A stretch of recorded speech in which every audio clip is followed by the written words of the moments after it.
कंचन राज मुजफ्फरपुर। कहाँ पर कल हरियर सुगवा कहाँ पर कल गाय है, कहाँ पर कल हरियर सुगवा कहाँ पर कल गाय है, कहाँ पर कल पातर बलमुआ भागल जाए है, कहाँ पर कल पातर बलमुआ यारा भागल जाए है, कहाँ पर कल हरियर सुगवा कहाँ पर कल गाय है, कहाँ पर कल हरियर सुगवा कहाँ पर कल गाय है, कहाँ पर कल पातर बलमुआ गैवा भागल जाए है, कहाँ पर कल पातर बलमुआ नवादा भागल जाए है।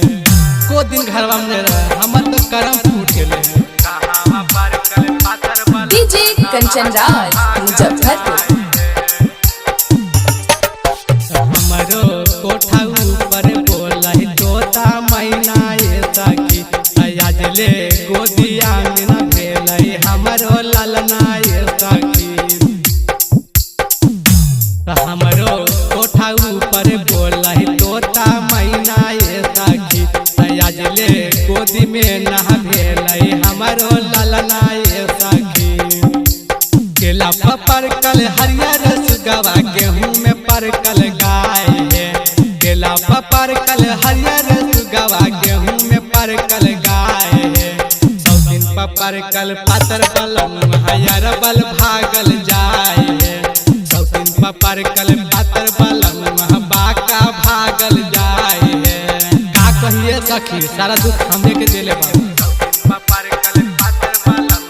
डीजे कंचन राज मुजफ्फरपुर। बबुआ कुंदन ओम प्रकाश हमारा हताना ये सखी, कहियो घुसे नाही हमारा भर पेट खाना ये सखी, कुंदन बबुआ ओम प्रकाश हमारा हताना ये सखी, कहियो घुसे नाही हमारा भर पेट खाना ये सखी, पिंजरा में से तबई हरियर सुगवा खूटा में से तबई गाय है,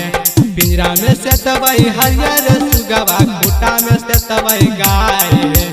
अचरा में से तबई पातर बलमुआ कोरा से भागल जाए है, अचरा में से तबई पातर बलमुआ कोरा से भागल जाए।